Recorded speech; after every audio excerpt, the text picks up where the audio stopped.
Kwa majina naitwa Dr. Eliet Houston Mchuruza, mganga mfawidhi wa hospitali ya halmashauri ya Shinyanga. Leo tuna habari njema kutoka kwa wenzetu Foundation wakishirikiana na Wizara ya Afya. Wametuletea kambi ya macho bure.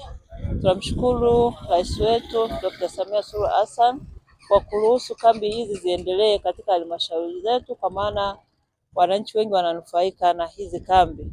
Mpaka leo siku ya 4 tuna wateja 2804 waliopata matibabu bure, lakini kwa upande wa kina mama tuna wateja jumla 1142 ambao wamekuwa screened kwa magonjwa ya saratani ya kina mama pamoja na matiti.